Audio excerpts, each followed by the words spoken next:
also to our online viewers too. My name is Jonathan Cornett.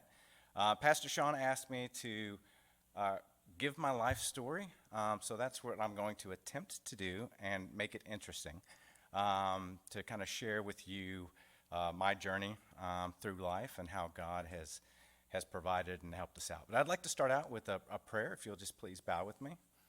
Dear God, I just ask that you be with us tonight, Lord. Let your Holy Spirit just descend upon us. Let your words speak through my mouth. Let them be helpful and encouraging to those around, both online and here in the congregation. And I just ask that you just bless this time together and bless everyone here. In Jesus' name, amen. All right, so who am I? All right, let's start out with that. Like I said, my name is Jonathan Cornett. I'm gonna take you from cradle to current where we're at right now. So we'll go ahead and go to the next slide, please. All right, in the beginning, okay? On the 9th of November, 1974, a miracle happened, or I should say an incredible event. It wasn't because it was the day that I was born. It's because Michigan State was playing Ohio State in a very important game. In fact, it was so important that the nurses almost didn't make it back for my delivery because they were all in the break room watching this very important game. So that's how we started. Obviously, in the beginning of our lives, we don't really remember a lot. I'm going to pick up in Alaska. That's sort of my first of my memories when I was about 4 or 5 years old. You can see that picture of me. I think that's in kindergarten. You can see where my attention is focused, at the ladies. Everyone else is looking where their camera's at. But in Alaska, that's kind of where my first memories come about. My dad, Larry, was a pastor on Kodiak Island. If you don't know anything about Kodiak Island, it's a pretty small island, about 100 miles long. It's known for the largest bear in the world, so Kodiak brown bear. So I did get a chance to see those. That was pretty exciting. So we spent some time in Alaska, and Dad was a pastor, Mom was a school teacher. And then, strangely enough, my parents got the call to go to the mission field. So we left this cold region and we went to Africa. Go next slide, please. Okay, and I'm going to warn you, this next slide is a little graphic, okay? Next slide, please. Just look at that hair. That hair is pretty bad, isn't it? That's what I'm warning you about. Okay, so we packed up and moved. I was about 8 years old at the time, to this country called Zimbabwe.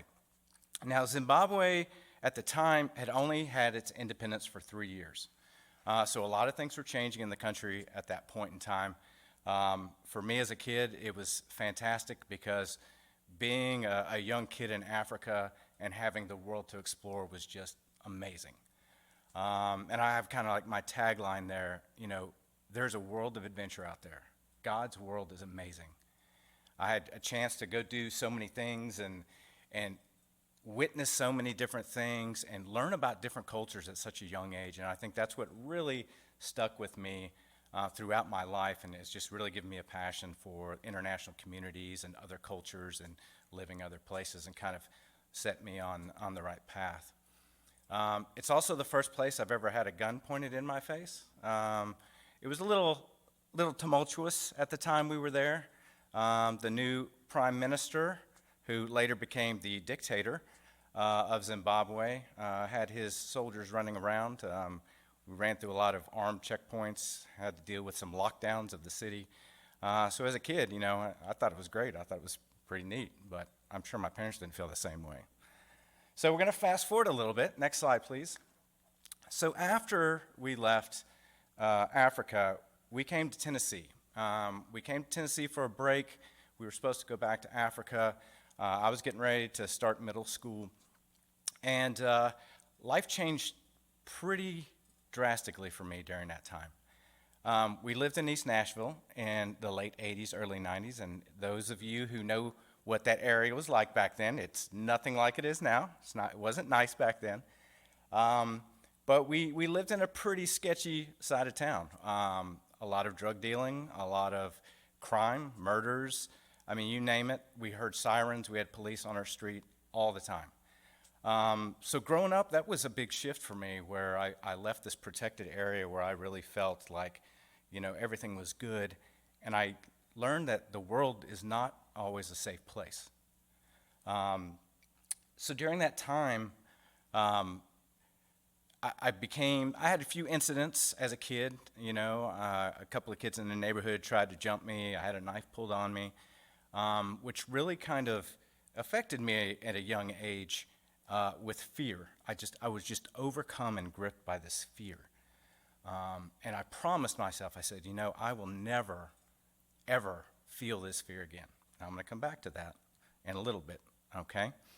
So, high school was normal for me. I was your average student. I did not excel. I was, very average, probably middle of the pack.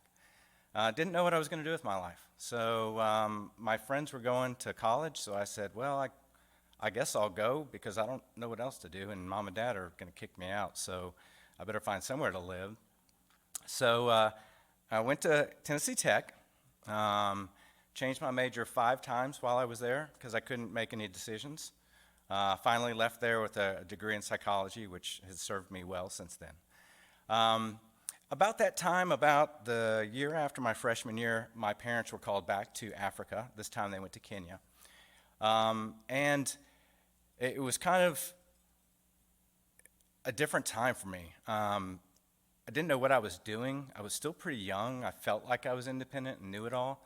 But obviously, a young 19-year-old doesn't know much of anything. So Dad said, hey, you're going to need a job. So have you thought about maybe joining the National Guard? And I was just like, well, I don't know. That seems kind of cool. I'll check into that. So I looked into that, ended up going to basic training, and I loved it. It was just the right fit. It was the discipline, the organization, the structure that I needed to help kind of guide me in the right direction.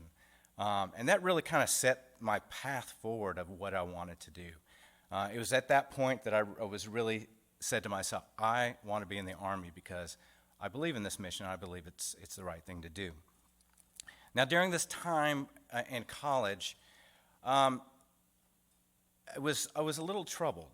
I had gained a whole bunch of debt because I hadn't quite learned how to manage my money. I finally ended up working at the YMCA for a long term, just trying to make ends meet, trying to pay back. I had creditors calling me and all this stuff.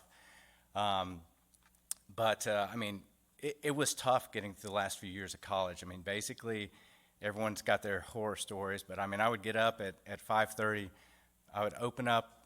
I was a lifeguard. Open up, leave there, go to class, come back, teach swimming lessons during the lunch hour, go back to class, and come back and close at night. So it was like this non-ending cycle.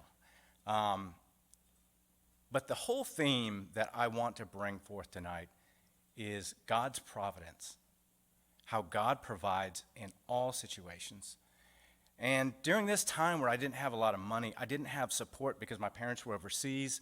I was thankful I had a grandmother and grandfather who lived in the same town that would feed me and put gas in my tank when I was really desperate. But God is a God of miracles. And I'll just share one example. I came into work one day. Actually, I was at church, and I had $10 in my pocket. And they were passing the offering plate around, and I said, God, I got nothing. If I put this in the offering plate, I've got nothing for the rest of the week. I don't have any food. I don't have any gas. I have nothing. I got enough to get to work tomorrow, but that's it. And I said, but you know what? You said, cast your bread upon the waters. And I said, I'm going to trust you, God. And I did. Put that $10 in. And I'm not kidding you. Monday morning when I came into work, I flipped over to my timesheet, and there was a card there. And inside the card was a $100 bill. And it was signed, Your Guardian Angel. And of course, I'm freaking out. I'm like, what is going on? I'm asking everybody in the building, and nobody would admit to it. And I was just like, God, you got me.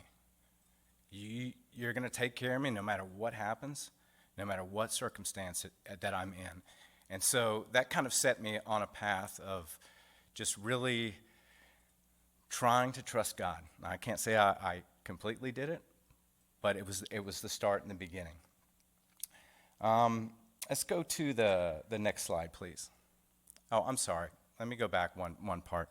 There was another part here, and you see the church there with the cross through it. I was struggling with religion at the time. I wasn't really feeling fed at the church that I was at. I felt like some of the church leadership had harmed my grandparents and done some things that I felt were very unfair to them.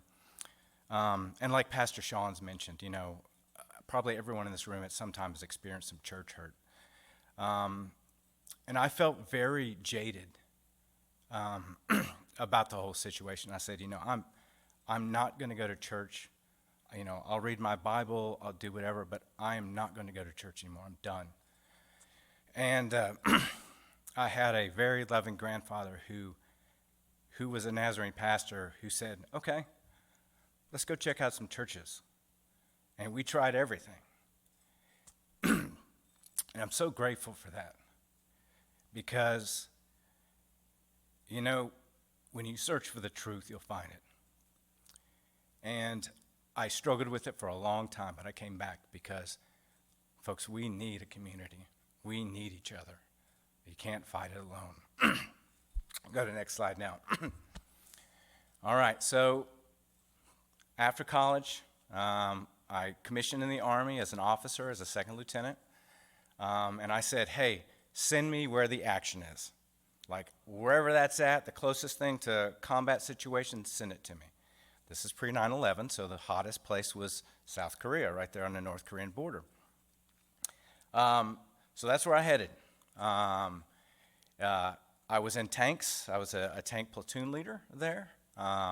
Very exciting. There's nothing better than blowing stuff up, at least to me anyways. But there was also a time here where I was testing my red lines for my morality. And what I mean red lines is, what are my boundaries? What am I going to me personally, what is acceptable and what is not? And there was a part of time where I would explore.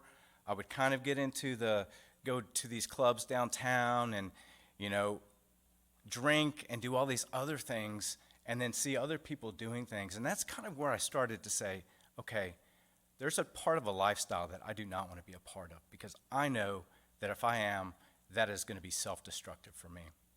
So I began to kind of be bold in those areas. When my friends wanted to go and do certain things, I would say, no, I'm not doing that. And then after I was in South Korea for a year, came back to Fort Knox, Kentucky.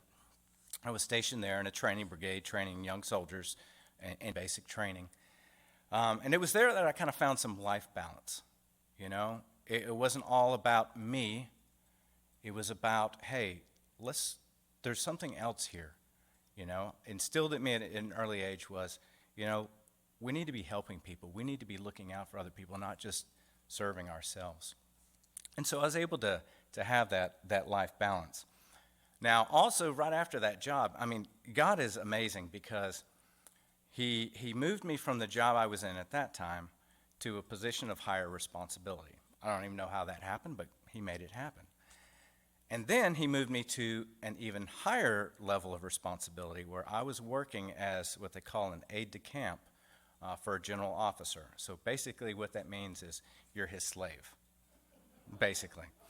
And the individual I worked for was a very type A Vietnam veteran, saw things one way, and he was a very difficult person to work with. But I learned through that experience, through his sometimes bad example, I was able to shape my own example of who I wanted to be. I didn't like this behavior over here, so I would say, okay, let's jot that down. Let's make sure that we don't treat people this way or that way.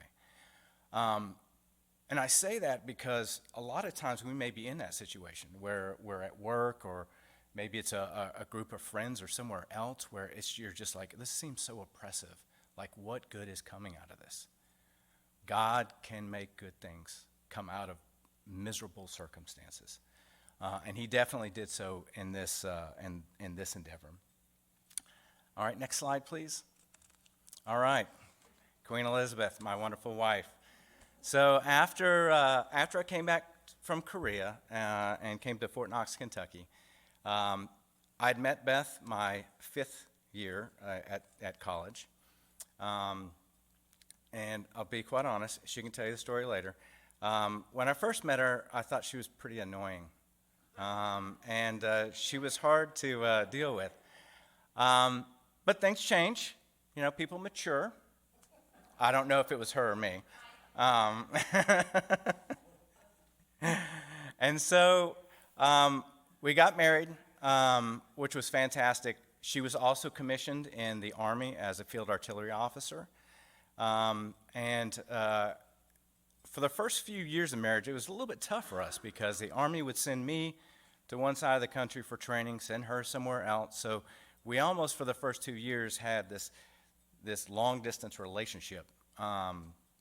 But finally, in 2002, we were able to go to Germany together.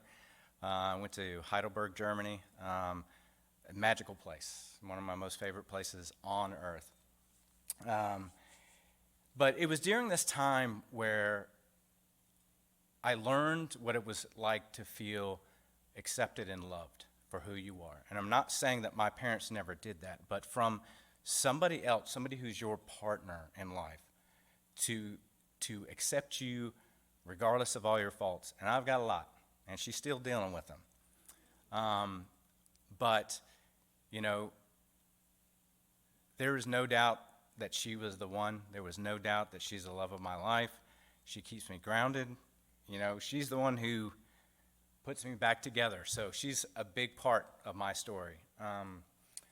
In Germany, you know, well, let's go to the next slide, and I'll kind of run into that. So that beautiful golden era in Germany, which was so nice and fun and exciting, all of a sudden, we found out we were going to Kuwait, to the desert. And we were like, why are we going to go to Kuwait? So we spent, probably 4 months in the desert. And we came home for Christmas, and then we went back, and then they told us we're going to invade Iraq. So we were saying, okay, quite interesting. About this time, Beth was saying to me, I feel a little bit funny. Something's wrong. Something's not right here. And I said, look, it's stressful. We're all stressed out. Like, we're getting ready to cross the berm and go into Iraq. We don't know what's going to happen. She's like, no, I don't think that's it. I'm going to go see the medics. Well, come to find out, she was pregnant. So there we are, standing in the desert. I think it was a week before we were supposed to drive across the berm into Iraq, and 10 days. She had to go home. A little bit relieved, but I felt bad for her as well. I mean, she had done all the training. She was prepared to do this as well. So we start the ground effort in Iraq, and at the time I was serving as basically the personal secretary to General William Wallace, who was the 4-star in charge of the ground campaign. It was kind of interesting. I got a ride in the back of a helicopter halfway to Baghdad. I kept telling my boss, I kept just grating on him, just like, send me forward. Don't make me sit here in Kuwait. Send me forward. So I finally got tired of me asking and begging, and he said, I got you a ride on a Chinook helicopter, which if you look at that picture, that's the long helicopter with the 2 blades on it. And he said, it's with a group of special forces guys, but they're going into Karbala. You can hitch a ride with them.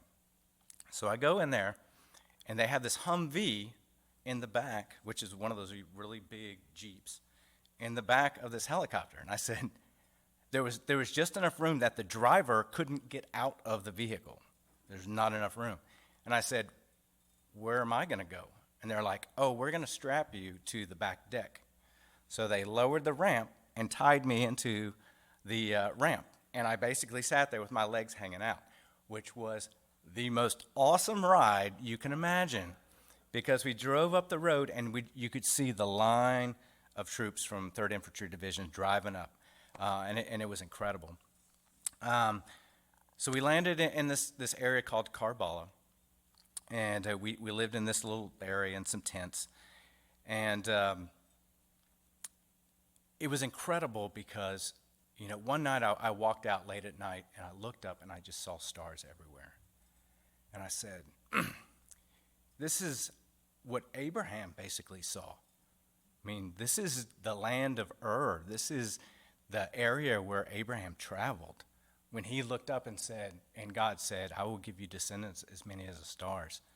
And I said, wow, how fortunate am I to be a part of that. So we get to Baghdad. We set everything up. Everything's great, but things started falling apart. I worked in the headquarters and the Coalition Provincial Authority, so I saw a lot of the negotiations and things, and I saw where things started to break down and where we weren't making good decisions. And so there's a little bit of disappointment. And there's a lot of critics out there who say, was it a just decision, whatnot? I wasn't into any of that. I'm a soldier. I do what I'm told. I'm here to fight for my country and for those who are less fortunate. But there was some disappointment, and there was some failure that we witnessed. And then so at a certain time, I had to go back because I was changing units back to Germany. So go to the next slide, please. All right. And so I call this Iraq 1.5. It was really my second deployment, but I felt like it was all the same one. So I came home. Beth was pregnant. She was 9 months pregnant, and I moved her at 9 months pregnant. She was very thankful of that from me. And so I get back, move her up, and our son Isaac, who's with us today, is days away from being born. And so I called down to my new commander. I said, can you let me stay 3 extra days? He's about to be born. If they're not, they're going to do some. And my commander said, absolutely not. You need to get out here immediately. And I said, there's got to be a way. It's just a couple of days. I'll do whatever needs to be done when I get there. Nope, you'll get out here on the next flight. And so it's the only time I ever did something like this to the Army is I said, I've needed to have these wisdom teeth taken out, so I'm just going to go to the dentist and tell him to take them out. Well, I got to see Isaac being born.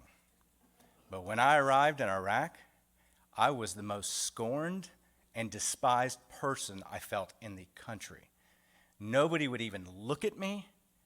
I could hear people talking about me, how I was this guy who was trying to get out of deploying, who was trying to get out of all this work.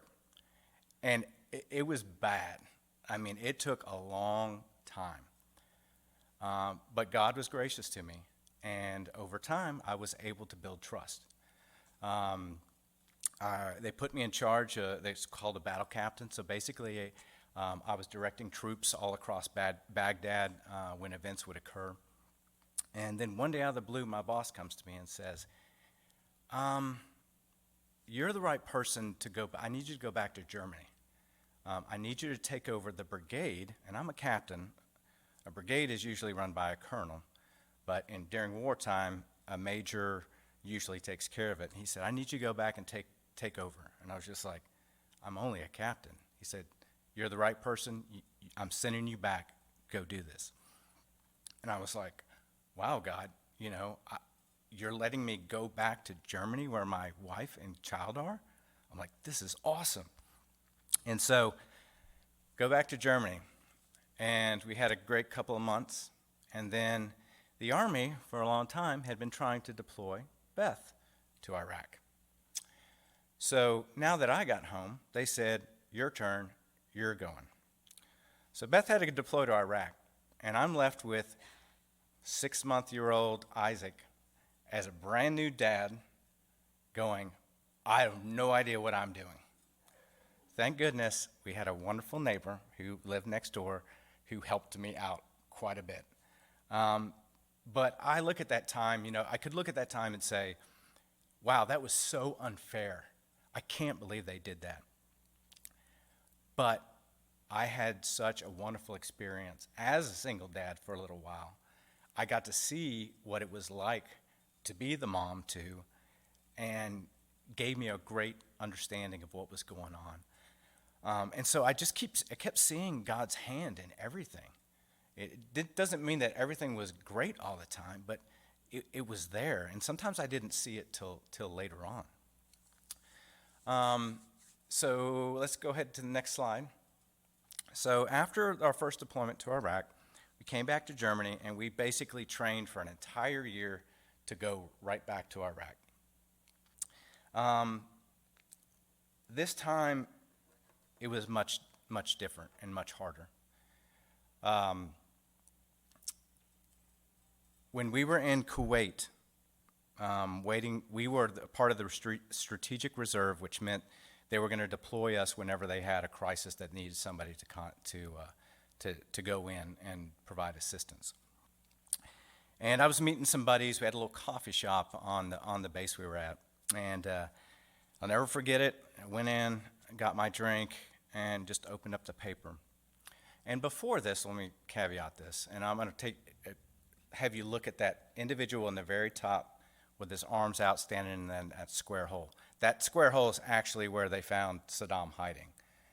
So his name is Ian Weichel. And I knew Ian for several years. He was my roommate for a while. And he's one of those guys who always influenced me as a Christian. He was this tough, hard Army officer, but he had this heart of compassion and empathy that was just incredible. And so when I was in Kuwait, he came through. We kept trying to link up. It wouldn't work out. And then on Christmas Eve, we ran into each other, and we had this great conversation. He had just had a son about Isaac's age, and he said, man, I think this is it for me. He said, after this, I think I'm gonna get out and go to seminary. And I said, dude, if you do that, I'm gonna follow you. I believe that guy that much. He was such an influence. Well, this day I went to go get my coffee. He had gone on up to Iraq, up to Baghdad.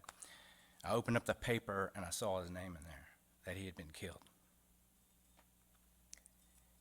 And all I really remember is walking around a big barrier so nobody would see me. I remember throwing that coffee against it and just being so angry at God, saying,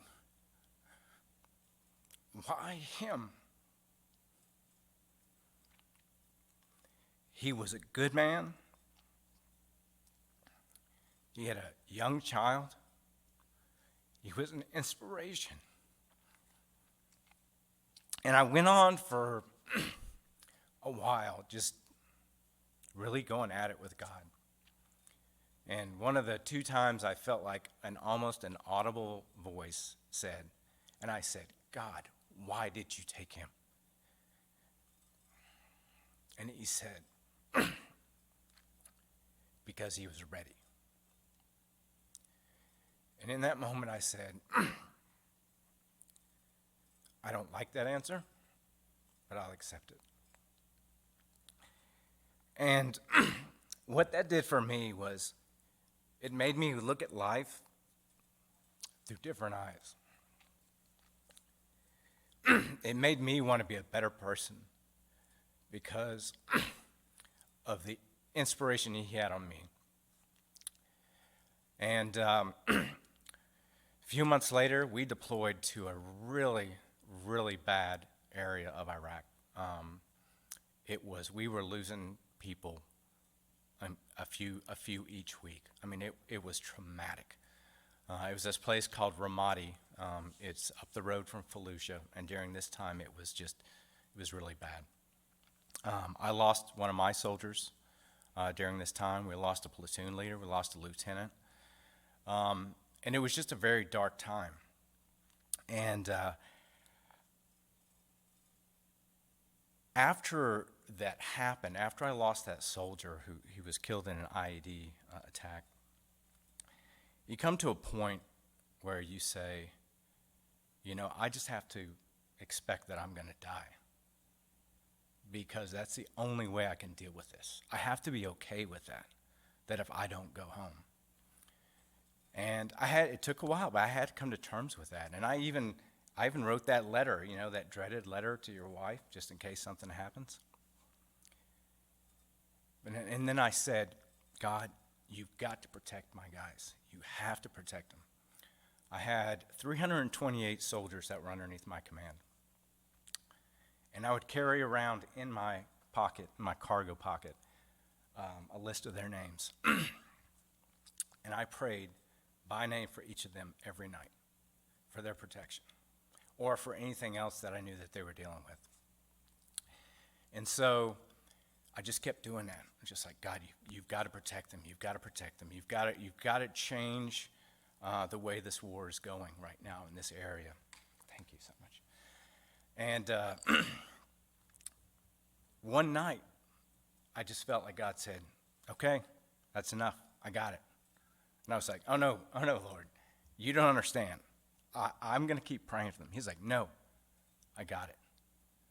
From that point on, we lost no more soldiers. There were IEDs. I had soldiers get their helmets shot off their heads. Just incredible stories, but nobody died.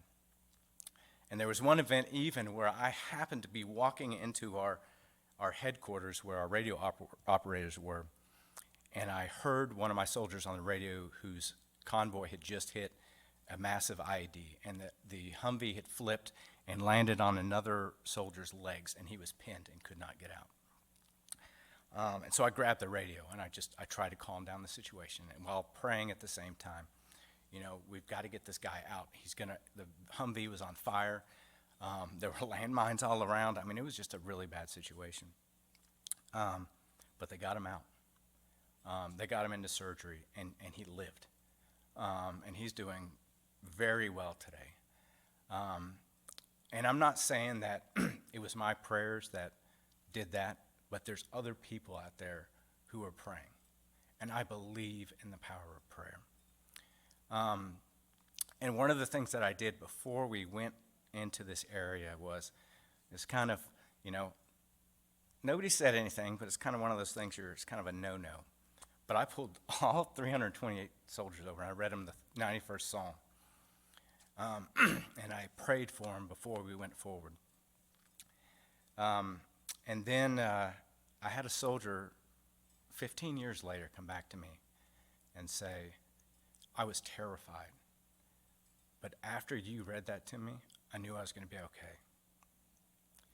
And I say that not to say, these are some great things that I did. I'm saying this because your words matter to people. What you say to them matters to people. It encourages them. It gives them courage. It gives them healing. And we shouldn't be afraid to reach out and say those things. So the other picture there on the me and the uniform down at the bottom, another great man in my life, Kerry Dyer. He was my first sergeant, an incredible man of God. We would have prayer meetings before work in the mornings. We would pray for each other. He was my right-hand man, and I owe a lot to him for getting me through a lot of stuff. And then that one back there, we can only see the teeth and the side of my face.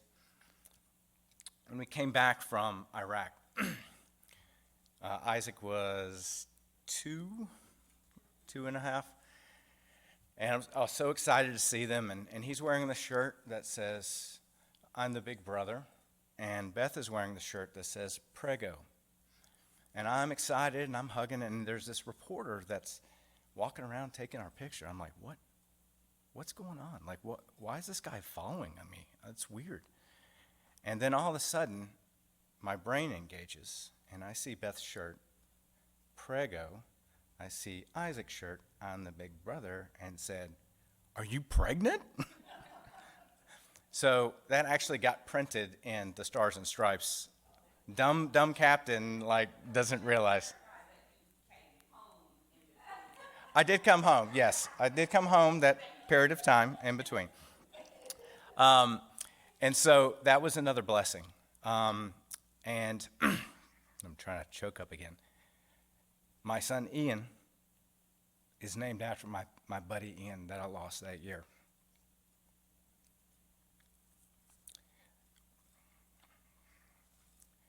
So that just goes to show you that God can heal wounds. The scars don't always go away, but he can heal wounds. So next slide. All right, we're past the hard ones now, okay? So after that, went to California. I worked at the National Training Center. Was part of an airborne operation. And I won't get into it now because there's a lot of stories I could tell. But the man down there with his arm around me was a good friend of mine. We lost him a couple of years ago to cancer. But a good Christian buddy who really helped me deal with that fear I talked about earlier. I was terrified to jump out of an airplane. I mean, most people would be, but I was like so stricken with fear. I would get nauseous, I would get sick, and this was part of my job. I had to do this once a month to stay qualified. And through a lot of prayer and through a lot of help from my friend Toma there, I actually became a jump master qualified, which is the guy in charge inside the airplane pushing everybody out. So that goes to show you, I'll tell that story some other time, but God can take your biggest fault or your biggest concern and let you overcome it. And for me to be able to overcome that just uncontrollable, unnatural fear was such a turning point in my life to say, okay, I need to be trusting God with more of this stuff in my life. Why am I trying to do this all on my own? So about this time, I'm making a shift in my Army career to become what's called a foreign area officer, which means I would travel to different countries, work in embassies, work with other governments. And I was really soul-searching at the time. And there was this mountain behind where we lived at Fort Irwin called Old Blackie. There's a picture of it at the very top with a cross on it. So I made the climb all the way to the top, and I was praying to God, and I said, God, I will do whatever you want.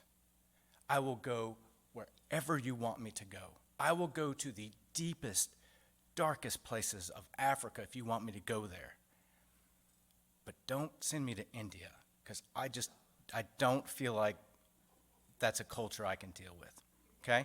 I want you to remember that comment here in a couple of minutes here, okay? So this time, I do make that transition. I go to language school. I learn how to speak Persian Dari, which is a subset of Farsi. But it was about this time that really depression started racking me, and some of that PTSD that I'd kind of been suppressing started coming back. And it's something I still deal with, and I think it's okay to say that. I tried to hide it for so long, but we deal with stuff, and sometimes we need help. Let's go to the next slide, and we'll try to speed through these. So, halfway through language school, I haven't even learned the language very well. They said, hey, Jonathan, guess what? You're going to Afghanistan. And I said, but I don't know how to speak the language yet. And they said, you can learn while you're there. Good luck. So a small team of us, we were a specialized team, went out, and we were supposed to work with the Afghan leadership.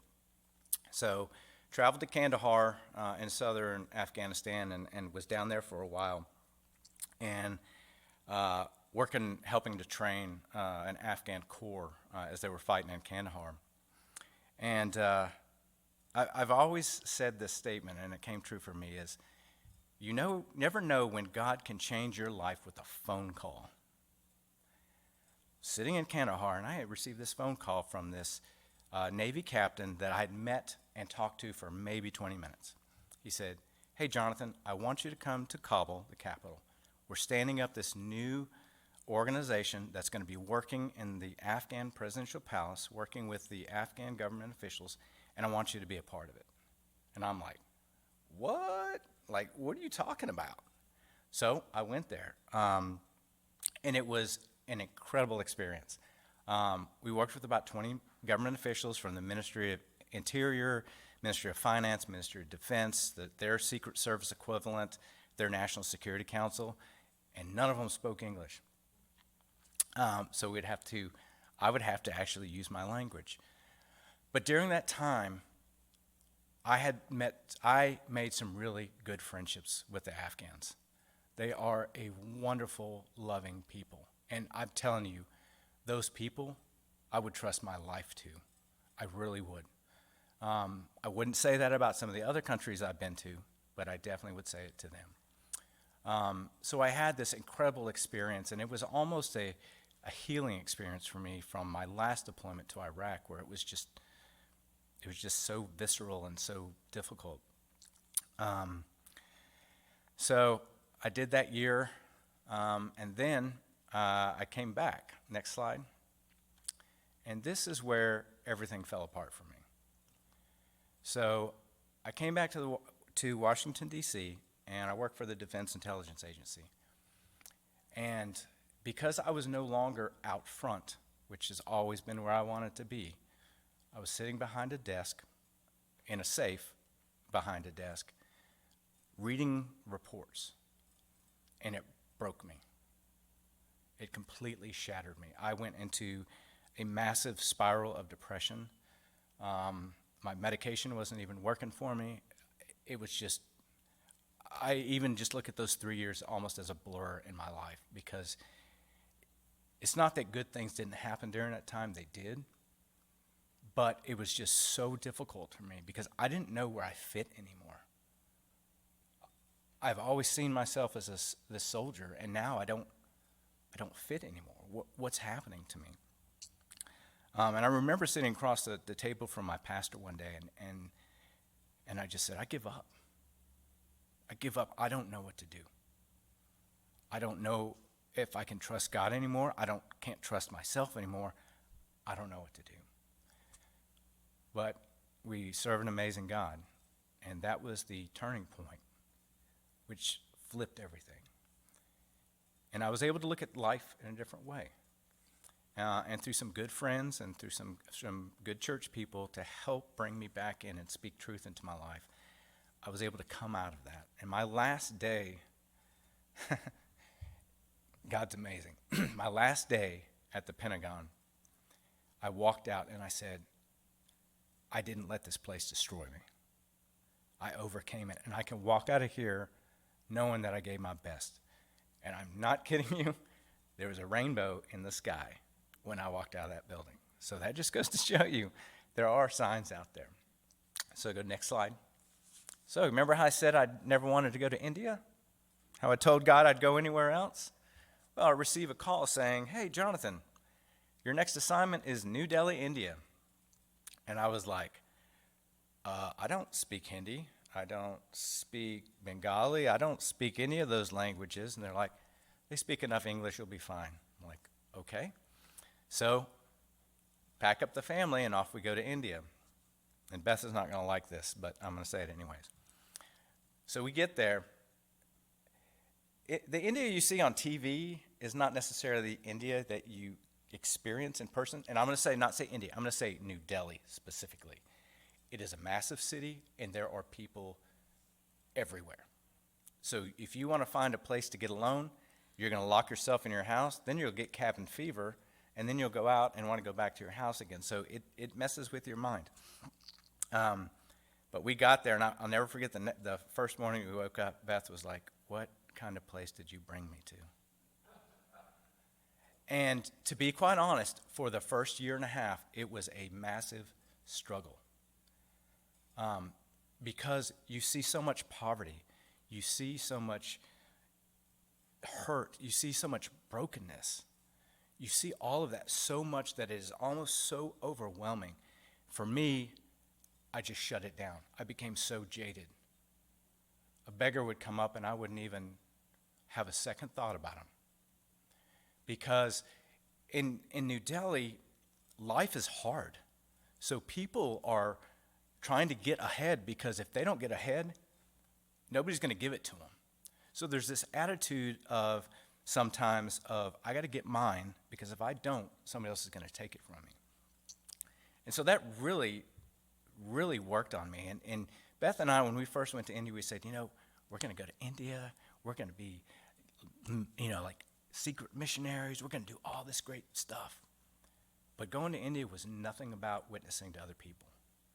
Going to India was about God breaking us, showing us what we needed to deal with. I have never had in my life reality hit me in the face.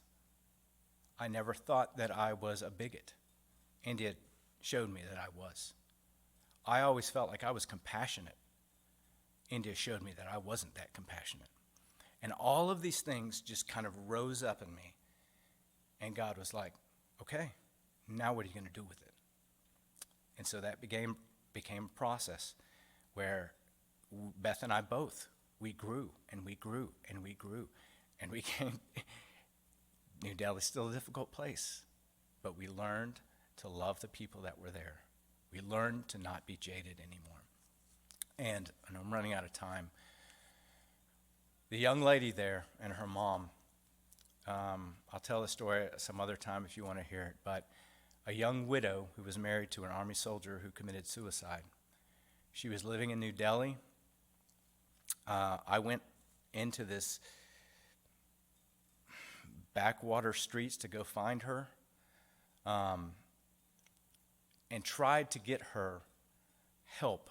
We had no support in India. Believe it or not, the Army had no support for this poor widow. There was no access to counselors. Her husband's parents took all the money, left her with nothing, tried to evict her from her house. This poor girl had nothing. She was just done. We brought her in. Beth was her counselor for a long time. And I tried everything to say, God, can you just let me get her to the United States? Just let me find a way. And I called, and I filled out. If you ever wonder what our immigration process is like, it is a nightmare. I firsthand experience. And the people I talked to, they said, I've never seen this happen. I've worked in this job for 30 years. I've never seen this be successful. And I said, okay, but I have a God who can do things. Through a lot of hardship, a lot of difficulties, I'm happy to say not only did she come over to be a resident, she is a U.S. citizen now. She's working full time. We got her mom over here, and she's supporting them both, and she's doing awesome in San Antonio. And we say to ourselves, if that's the only reason we went through all that hardship, it's worth every bit of it to see that happen in her life. Next slide. All right, so now we're coming towards the end. After India, I don't know why they didn't think 3 years at the Pentagon was enough for me. So they stuck me back there again. This time I worked on the Joint Staff, different type of job. And you've probably seen that guy on the news a couple of times. That's General Milley, the Joint Chiefs of Staff. I was his expert on South Asia, so I brief him on things that were happening, policy decisions, and so forth. And God showed me favor in that job. Not only was I a desk officer on South Asia, shortly after I became the branch chief, then the division chief for all of Southeast South Asia, and then the assistant deputy director over all of Asia. And during that time, I was promoted to the rank of colonel, which I never thought I would ever attain in my entire life. And I was so thankful and so grateful to God, and I felt like I finally feel like I'm where I need to be. I finally feel that this is it, and I know who I am. I would go to the White House fairly regularly in the West Wing and do meetings with the National Security Council and advise them on anything that we were doing having to do with the military. So that was something new for me.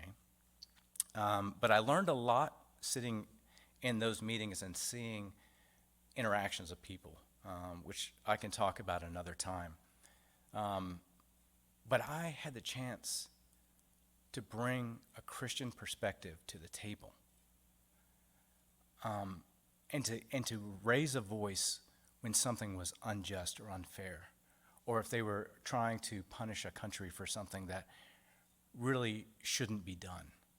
They didn't always listen to me. Most of the time they didn't, but at least they heard it. And I think that is so important in our lives today is, folks, we have to be involved. We've got to be involved in things. We have to bring God's voice to the table. And if we don't have a seat at the table, then that voice may not be heard. So the next job that they wanted to give us was to go to Uzbekistan, which is a former Soviet republic. It's right above Afghanistan. I was a little excited about it. The family, not so much, because it was going to be a hardship assignment. And we decided at one point that this is not what's right for the family. And it was really hard for me to say, you know, I just got to this level. I just became a colonel. And all my family and friends were like, what are you doing? Why are you throwing this away? But I was walking one morning and I was really wrestling with this and saying, you know, God, I'm having a problem with this. And this was the second time I felt like God actually almost spoke a spoken word to me. And he simply said, Jonathan, what are you willing to give up for me? And I was like, everything. And he said, then you know the right thing to do. And so at that moment, we said, okay, you know, we've had a good run of it. It's time to retire. It's time to leave the military and start a new life. Next slide, which brought us here, the wonderful Ashland City. We've always wanted to come back to this area for the last 15, 20 years almost, and we were finally able to do that. I had to start again, which was hard. You know, you can't carry around your past. Nobody cares that you were once a colonel in the United States Army. That doesn't really carry much weight. So I had to start again. I had to leave that identity behind and say, okay, God, I'm a new creation. Make me into what you want me to do this time. So I dabbled around a little bit. I did some substitute teaching, which makes me really appreciate the hard work that our poor teachers do on a daily basis. Loved it, had a great time. And then one day this advertisement came out for a probation officer. And I looked at it and I was like, oh, that could be interesting, working with people. I enjoy interacting with people. And Beth was like, yeah, you should really go for it. So I went, and I was hired. So now I am doing something completely different. I work with folks that are convicted of crimes, that instead of going into a jail sentence, they're put on this probationary period where they come report to me. And I make sure that they obey the orders of the court. But what is amazing about this job that I do now is I get to work with broken people every single day. And my heart is broken for Cheatham County. We have a lot of folks out there who need help and don't know where to turn. And I've had some incredible experiences of being able to speak life into people and being able to say, let me pray with you. What kind of support network do you have? Where can I help you get into a church? Let's get some help for you. Let's get into rehab. And so it's amazing how God can take you from what you thought you were and just transform you into something that is completely different. I've never done this type of work before. But how everything, all your experiences that you've had through life, all your training, maybe your schooling, maybe an experience that you've had, all of those things of being broken, of being rebuilt, of overcoming biases and things, for such a time as this, that God can say, okay, you're willing? I'll put you in a place. May not make a lot of sense to you, but I want to put you here. And that's where I am right now. And I love it. And, it's different for me, not living in an international area that's very diverse. But this is my home now. And those are my people now. And I want to do everything that I can to make this county and our surrounding community a better place. To reach out to these people that are broken and hurting. They need help. They need us. They really need us. And I'll leave you with one last comment, because I know a lot of times the last thing you hear is the last thing that you remember about anything. And if you go to the next slide. When I was at the Holocaust Museum, I was doing a course on genocide, and we spent a lot of time. It was like a month and a half going through and talking about the different areas. And there's a lot of stuff to see in there. But I saw this sign in a stairwell off the beaten path. And I looked at it, and it resonated with me more than anything else in that entire Holocaust Museum. This quote, "The only thing necessary for the triumph of evil is for good men to do nothing." And my charge to you all is we all have a role. It doesn't matter how small or how large it may be, but we have a responsibility, if we're believers, to do that good in this world. It could be a smile. It could be a pat on the back. It could be an encouraging word. It could be a handshake. It could be as big as, helping somebody get into some type of rehabilitation or letting somebody stay with you for a little bit or whatever it is. But I just encourage you. There are broken people out there everywhere. We're broken. And we know how important it is when people reach out to us. So I'll leave this with you. I thank you all for your time and listening to my story. This is not something I'm really comfortable with doing. But I'd like to close this out in prayer, if you don't mind. Dear God, we bring all of us to you, whether we're here, whether we're online, whether we're watching this another time, God. Shape us. Let your countenance fall upon us, O God. Let us be the people that you designed us specifically for, that you designed us to be. You made us the way we are for a reason. So God, let us use our talents. Let us use our skills. Let us use anything in our power that you have given us, our gifts, to help others, to spread your love, to show love to others, to encourage others. Lord, I pray for all those hurting out there tonight, Lord, that your Spirit will just descend upon them, give them peace, give them hope. And God, give them somebody that they can interact with, that can give them and help them through the difficult times that they have. We lift them up wherever they are, whatever country they're in right now, God. They need you. And I just ask that your Spirit just fall upon them, that you give them peace and you show them love. And use our hands and feet to do it. In Jesus' name, amen. Thank you all.